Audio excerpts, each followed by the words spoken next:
Welcome back दोस्तों, कैसे हैं आप सभी का मैं आपके मंच the success point at the rate पे शानदार महत्वपूर्ण प्रश्नों की श्रृंखला भारतीय राज्य व्यवस्था पे आपका स्वागत करता हूं। बहुत ही शानदार, बहुत ही लाजवाब सेशन होने वाला है। उम्मीद करता हूं कि आप सब बहुत अच्छे होंगे। काफ़ी टाइम के बाद मैं ये वीडियो डाल रहा हूँ दोस्तों, तो फटाफट से इस वीडियो को ज़्यादा लोगों को शेयर करें, ज़्यादा से ज़्यादा लोगों को जोड़ने का प्रयास करें। जितने ज़्यादा लोग इस वीडियो को देखेंगे दोस्तों, हमारा मनोबल बढ़ेगा। देखिए, बड़ी मेहनत के साथ इन महत्वपूर्ण प्रश्नों को आप लोग के लिए बनाया जाता है। तो इस उम्मीद से कि आप सब देखेंगे दोस्तों, तो बहुत ही महत्वपूर्ण प्रश्न है जो आपकी यूपीएससी, यूपीपीएससी, समीक्षा अधिकारी, सहायक समीक्षा अधिकारी के लिए काफ़ी महत्वपूर्ण प्रश्न है दोस्तों। चलिए, तो फटाफट से वीडियो को शेयर करें। चलिए शुरू करते हैं शानदार महत्वपूर्ण प्रश्नों की श्रृंखला का आज का पहला प्रश्न। तो निम्नलिखित में से किसने सर्वप्रथम भारत के लिए एक संविधान सभा का विचार प्रस्तुत किया? प्रश्न क्या है? निम्नलिखित में से किसने सर्वप्रथम भारत के लिए एक संविधान सभा का विचार प्रस्तुत किया? आपके ऑप्शन हैं सी आर दास, एम एन राय, जवाहरलाल नेहरू, मोतीलाल नेहरू। तो निम्नलिखित में से किसने सर्वप्रथम भारत के लिए एक संविधान सभा का विचार प्रस्तुत किया? तो प्यारे दोस्तों, जिसने सर्वप्रथम भारत के लिए एक संविधान सभा का विचार दिया था वो कौन थे? एम एन राय। तो आपके ऑप्शन क्या हो जाएंगे प्यारे दोस्तों? बी हो जाएगा। तो B is the right answer for this question. अगले प्रश्न की तरफ चलते हैं। अगला प्रश्न, तो अगला प्रश्न बहुत ही इंपॉर्टेंट है दोस्तों। क्या कह रहा है कि निम्नलिखित युग्मों में से कौन सा सही सुमेलित है? एक तरफ प्यारे दोस्तों आपका संवैधानिक संशोधन विधेयक दिया हुआ है, एक तरफ विषय वस्तु दिया हुआ है। तो 121वां संविधान संशोधन विधेयक किससे संबंधित है? 122वां किससे संबंधित है? 124वां किससे 124वां किससे संबंधित है? आइए देखते हैं। तो दोस्तों, और नीचे कूद का सही उत्तर का चयन करना है आपको, ठीक है?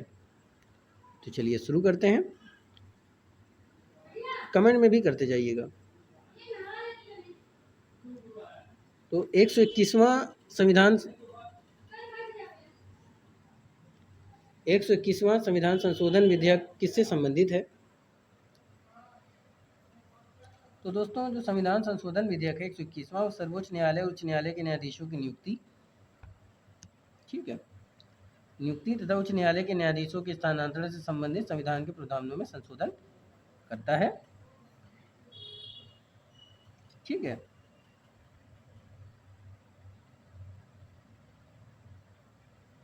और ये जो 121वां संविधान विधेयक है 2014 में विधि एवं न्याय मंत्री रविशंकर प्रसाद द्वारा 11 अगस्त 2014 को लोकसभा में पेश किया गया था। 121वां संविधान विधेयक सर्वोच्च न्यायालय, उच्च न्यायालय के न्यायाधीशों की नियुक्ति तथा उच्च न्यायालय के न्यायाधीशों के स्थानांतरण से संबंधित संविधान के प्रावधानों में संशोधन करता है। बात समझ में आ रही है दोस्तों? तो आपका पहला क्या हो जाएगा? गलत हो जाएगा। दूसरा क्या कर रहा है? 122वां किससे संबंधित है? एनजेएसी, बताइए 122वां किससे संबंधित है? 122वां संविधान संशोधन विधेयक किससे संबंधित है? तो ये वस्तु एवं सेवा कर से संबंधित है दोस्तों। वस्तु और सेवा कर किस में आ जाएगा? आपके जीएसटी में आ जाएगा। तो देखिए यहाँ पे ऊपर नीचे कर दिया गया, तो आपका ये क्या हो जाएगा? ये भी गलत हो जाएगा। फिर राष्ट्रीय पिछड़ा वर्ग आयोग 124वां संविधान संशोधन विधेयक बिल्कुल सही दिया हुआ है। तो आपका आंसर क्या हो जाएगा प्यारे दोस्तों? तीसरा सही है। तो केवल तीसरा कहाँ पे सही हो जाएगा? बी पे। तो B is the right answer for this question. अगले प्रश्न की तरफ चलते हैं। निम्नलिखित संवैधानिक दायित्वों में से किसे संसद द्वारा साधारण बहुमत से संशोधित नहीं किया जा सकता? आपका प्रश्न क्या है? निम्नलिखित संवैधानिक दायित्वों में से किसे संसद द्वारा साधारण बहुमत से संशोधित नहीं किया जा सकता?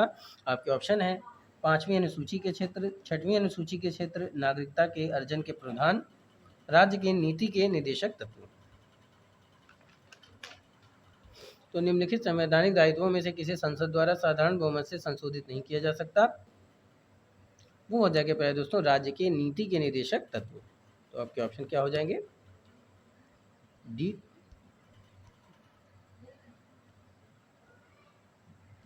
तो D is the right answer for this question. अगला प्रश्न, आर्थिक रूप से कमजोर वर्गों के लिए 10% आरक्षण को भारतीय संविधान के किन अनुच्छेद के संशोधन द्वारा प्रदान किया गया है? आर्थिक रूप से कमजोर वर्गों के लिए 10% आरक्षण को भारतीय संविधान के किन अनुच्छेद के संशोधन द्वारा प्रदान किया गया है? आपके ऑप्शन है 14 और 15, 15 और 16, 14 और 15, 14, 15 और 16। तो आर्थिक रूप से कमज़ोर वर्गों के लिए 10% आरक्षण को भारतीय संविधान के जिन अनुच्छेदों के संशोधन द्वारा प्रदान किया गया है वो 15 और 16 है प्यारे दोस्तों। तो आपके ऑप्शन क्या हो जाएंगे? B is the right answer for this question. अगला प्रश्न, भारतीय संविधान के अनुच्छेद 368 में किसके द्वारा संशोधन किया जा सकता है? आपके ऑप्शन है माफ कीजिएगा, प्रश्न क्या है? भारतीय संविधान के अनुच्छेद 368 में किसके द्वारा संशोधन किया जा सकता है? संसद द्वारा साधारण बहुमत से, संसद द्वारा विशेष बहुमत से, राष्ट्रपति के आदेश से, उपरोक्त में से कोई नहीं। तो भारतीय संविधान के अनुच्छेद 368 में किसके द्वारा संशोधन किया जा सकता है? तो ये किया जा सकता है संसद द्वारा विशेष बहुमत से। तो आपके ऑप्शन क्या हो जाएगा? B is the right answer for this question. तो दोस्तों अगर अभी तक आपने मेरे चैनल को सब्सक्राइब नहीं किया तो सब्सक्राइब करें, बेल आइकन ऑन कर दें ताकि नोटिफिकेशन मिलती रहे। चलिए आगे चलते हैं। आगे का प्रश्न क्या कह रहा है कि भारत के राष्ट्रीय ध्वज में क्षैतिज रूप से 3 रंग केसरिया, सफ़ेद, हरा रंग समान अनुपात में एवं केंद्र में गहरे नीले रंग का चक्र होना निश्चित किया गया है। संविधान सभा में इससे संबंधित प्रस्ताव किसने रखा था? बताइए किसने रखा था? जवाहरलाल नेहरू, भीमराव अम्बेडकर, डॉक्टर राजेंद्र प्रसाद, राजगोपालाचारी। तो दोस्तों भारत के राष्ट्रीय ध्वज में क्षैतिज रूप से 3 रंग केसरिया, सफ़ेद, हरा रंग समान अनुपात में एवं केंद्र में गहरे नीले रंग चक्र दिया गया है। संविधान सभा में इस संबंधित प्रस्ताव किसने रखा था? जवाहरलाल नेहरू ने रखा था। तो आपका ऑप्शन क्या हो जाएगा? ए राइट हो जाएगा। तो A is the right answer for this question. दोस्तों अगर आप और प्रश्नों को ज़्यादा से ज़्यादा लगाना चाहते हैं तो आप मेरे प्लेलिस्ट में जाकर के प्रश्नों को लगा सकते हैं।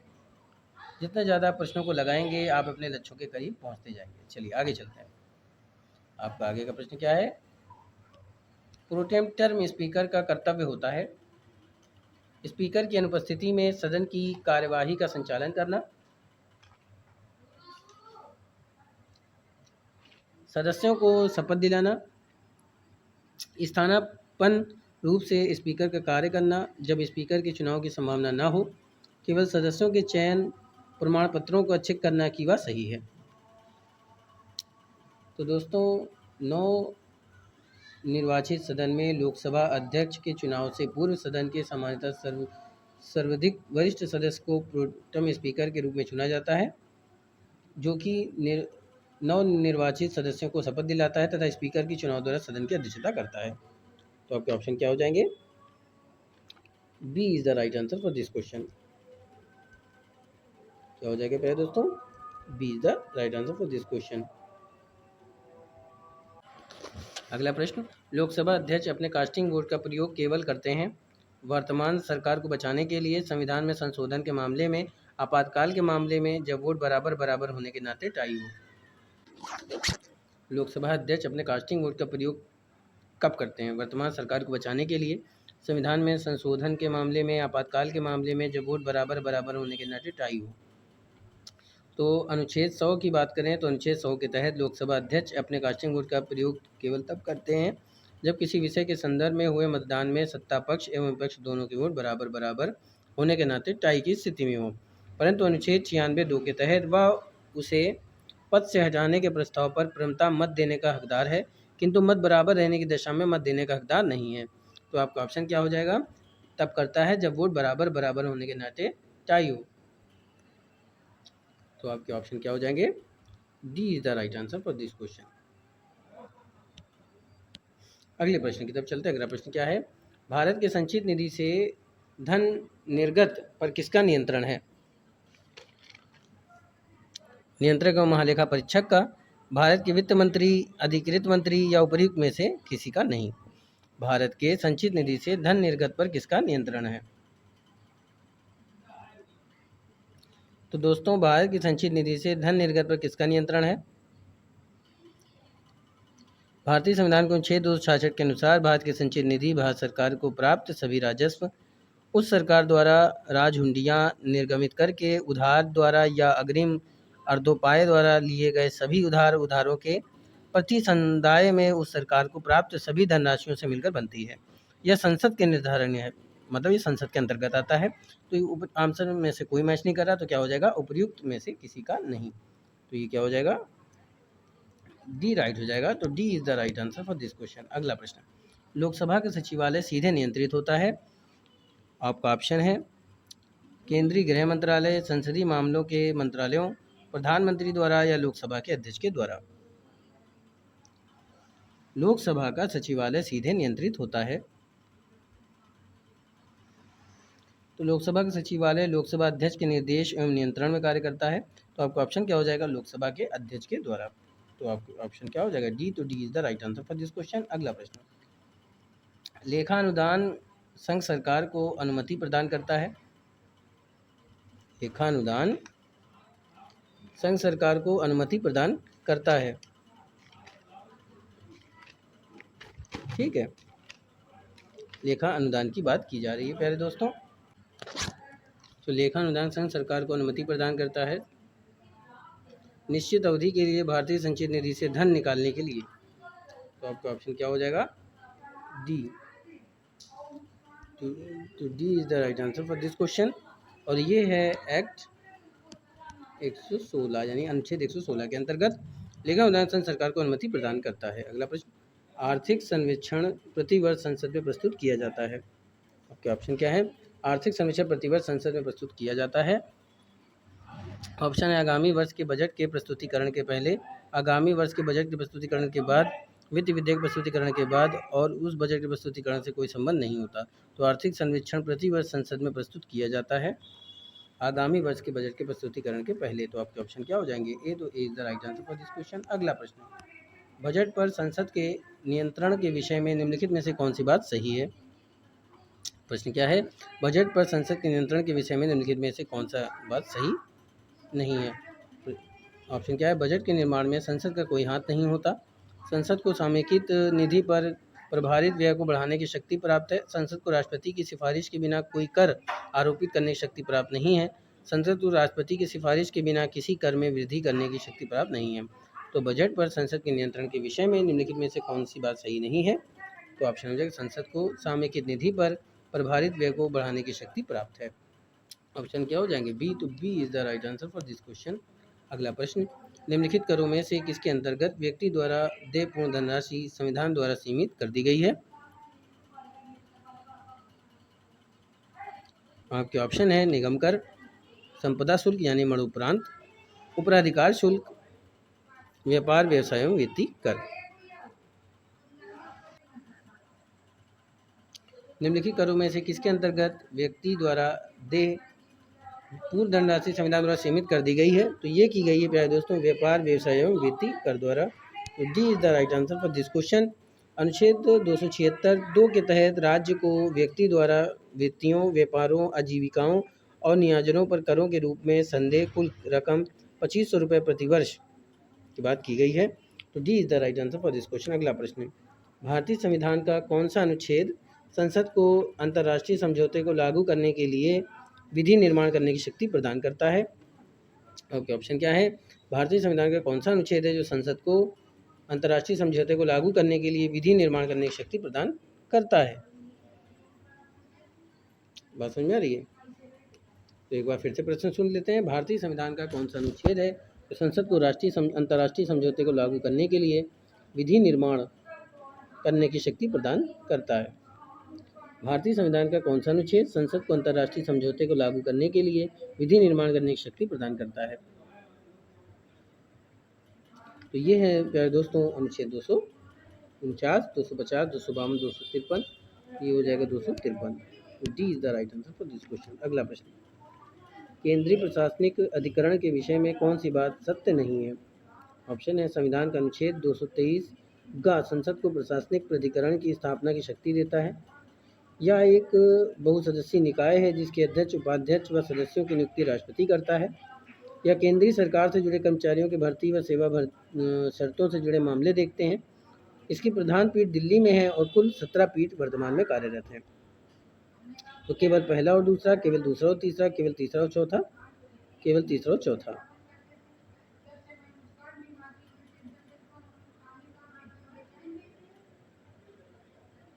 बताइए दोस्तों, इसमें से कौन सा आपका ऑप्शन सही हो जाएगा? बस समझ आ रही है? दोस्तों, केंद्रीय प्रशासनिक अधिकरण यानी कैट के विषय में कौन सी बात सत्य नहीं है? तो केवल पहला, क्योंकि संविधान का अनुच्छेद 223 गा नहीं 23 का संसद को प्रशासनिक अधिकरण की स्थापना की शक्ति देता है। तो केवल पहला आपका क्या हो जाएगा, गलत हो जाएगा, बाकी सही है। तो D is the right answer for this question. अगला प्रश्न, राष्ट्रीय पिछड़ा वर्ग आयोग के विषय पर प्रकाश डालिए। उच्चतम न्यायालय के निर्देश पर भारत सरकार द्वारा एक संवैधानिक निकाय के रूप में 1993 में राष्ट्रीय पिछड़ा वर्ग आयोग का गठन किया गया, बिल्कुल सही है। केंद्रीय मंत्रिमंडल ने संविधान में अनुच्छेद 338 का स्थापित 122वें संविधान संशोधन विधेयक करने व राष्ट्रीय सामाजिक और शैक्षणिक पिछड़ा वर्ग आयोग के गठन के प्रस्ताव को मंजूरी दी, ये भी कथन सही है। तो इसमें से कौन सा कथन सही हो जाएगा, पहला और दूसरा। कहाँ पे, सी पे दिया हो, तो C is the right answer for this question. अगला प्रश्न, निम्नलिखित कथनों पर विचार कीजिए। मानवाधिकार संरक्षण अधिनियम 1993 के तहत एक संवैधानिक स्वायत्त निकाय के रूप में इसका गठन संसदीय अधिनियम से हुआ, बिल्कुल सही है, ये कथन बिल्कुल सही है। अगला कथन क्या है, यह एक बहुसदस्यीय संस्था है जिसका अध्यक्ष सर्वोच्च न्यायालय का पूर्व मुख्य न्यायाधीश होता है और सदस्य उच्चतम न्यायालय के न्यायाधीश व एक उच्च न्यायालय का मुख्य न्यायाधीश होता है। तो आपका ऑप्शन क्या हो जाएगा, पहला दूसरा दोनों कथन सही है, तो क्या हो जाएगा, सी।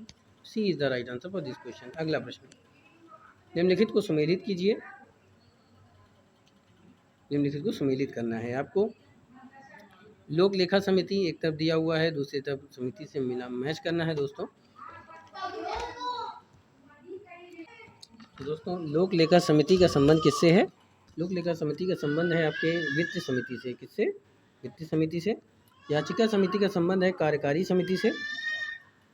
स्टॉक बाजार स्कैम संयुक्त समिति का संबंध किससे है, तो तटस्थ समिति से है। और विभागीय समिति का संबंध किससे, स्टैंडिंग समिति से। तो आपका ऑप्शन क्या हो जाएगा, 3 4 1 2, 3 4 1 2 कहाँ पे, सी पे दिया हुआ है, तो C is the right answer for this question. अगला प्रश्न, राज्यसभा के सदस्यों को संबद्ध नहीं किया जाता है। आप क्या कथन क्या है, पब्लिक अकाउंट कमेटी से, एस्टीमेट्स कमेटी से, सार्वजनिक उद्यमों के कमेटी से। तो प्राक्कलन कमेटी के सभी 30 सदस्य लोकसभा से लिए जाते हैं तथा इसमें राज्यसभा के सदस्यों को संबद्ध नहीं किया जाता है। तो आपके ऑप्शन क्या हो जाएंगे, केवल दूसरा यानी कि स्टीपिकम कमेटी से। तो आपका ऑप्शन क्या हो जाएगा, सी। तो C is the right answer for this question. अगला प्रश्न, संघ सरकार के संदर्भ में निम्नलिखित कथनों पर विचार कीजिए। कैबिनेट सचिव की सलाह पर प्रधानमंत्री, भारत सरकार के मंत्रालय विभागों का सृजन किया जाता है। हर एक मंत्रालय को प्रधानमंत्री की सलाह पर भारत के राष्ट्रपति द्वारा किसी मंत्री को प्रदान किया जाता है संघ सरकार के संदर्भ में। तो ये ऑप्शन क्या हो जाएगा, केवल दूसरा आपका सही है। पहला कथन आपका क्या है दोस्तों, गलत है। केवल दूसरा सही, तो केवल दूसरा कहाँ है, बी पे सही है। तो B is the right answer for this question. अगला प्रश्न, बोहरा समिति किसके अध्ययन के लिए बनाई गई है। बोहरा समिति किसके अध्ययन के लिए बनाई गई है, पुलिस सुधार, वित्तीय सुधार, राजनेताओं और अपराधियों के साठगांठ, राज्यपालों की नियुक्ति। तो बोहरा समिति जिसके अध्ययन के लिए बनाई गई है वो अपराधियों के बीच राजनेताओं और अपराधियों के बीच साठगांठ की जांच करने के लिए 1993 में बनाई गई थी। आपका ऑप्शन क्या हो जाएगा, सी। तो C is the right answer for this question. तो ये कब बनाई गई थी, तो ये बनाई गई थी प्यारे दोस्तों 1993 में। अगला प्रश्न, जम्मू एवं कश्मीर में विषय दर्जे में हाल ही में किए गए संशोधन के संदर्भ में निम्नलिखित कथनों पर विचार कीजिए। आपका पहला कथन क्या कह रहा है कि लद्दाख केंद्र सरकार के प्रत्यक्ष प्रशासन के तहत एक अलग केंद्र शासित प्रदेश बना। जम्मू एवं कश्मीर एक अलग राज्य बना जिसमें राज्य विधानसभाएं हैं। तो दोस्तों लद्दाख केंद्र सरकार के प्रत्यक्ष प्रशासन के तहत एक अलग केंद्र शासित प्रदेश बना, बिल्कुल सही है। जम्मू कश्मीर एक अलग राज्य बना जिसमें राज्य विधानसभा है, ये भी सही है। और विधान परिषद भी है, इसमें विधान परिषद नहीं दिया हो तो दोनों सही है। तो पहला और दूसरा दोनों सही हो जाएगा। तो C is the right answer for this question. अगला प्रश्न, निम्नलिखित कथनों पर विचार करना है, आइए देखते हैं। वर्तमान में सर्वोच्च न्यायालय में मुख्य न्यायाधीशों की संख्या को छोड़कर 34 न्यायाधीश हैं। तो ये आपको क्या हो जाएगा दोस्तों, गलत हो जाएगा क्योंकि 33 न्यायाधीश हैं। सर्वोच्च न्यायालय के न्यायाधीश की संख्या संसदीय कानून द्वारा बढ़ाई जा सकती है। ये कथन आपका बिल्कुल सही हो जाएगा, पहला गलत हो जाएगा। तो केवल दूसरा, C is the right answer for this question. अगला प्रश्न, नागरिकता अधिनियम संसद द्वारा अधिनियमित किया गया था, कब किया गया था। आपके ऑप्शन है 1950, 1951, 1953 या 1955 में। तो दोस्तों नागरिकता अधिनियम संसद द्वारा अधिनियमित किया गया था 1955 में। तो D is the right answer for this question. तो ये था आज का शानदार महत्वपूर्ण प्रश्नों की श्रृंखला। उम्मीद करता हूँ कि आपको पसंद आया होगा। फिर मिलेंगे नए प्रश्नों की श्रृंखला में इसी जुनून के साथ। तो मंजिलों से चलकर बेहतर मंजिलें तलाश कर, मिल जाए दरिया तो समंदर तलाश कर, यूँ तो टूट जाते हैं पत्थर के चोट से शीशे, पत्थर ही टूट जाए ऐसा शीशा तलाश कर। दोस्तों अगर आप और प्रश्नों को सॉल्व करना चाहते हैं, हल करना चाहते हैं, तो अपने प्ले लिस्ट में जा कर के और प्रश्नों को देख सकते हैं। चलिए फिर मिलेंगे, तब तक के लिए जय Hind, wish you all the best.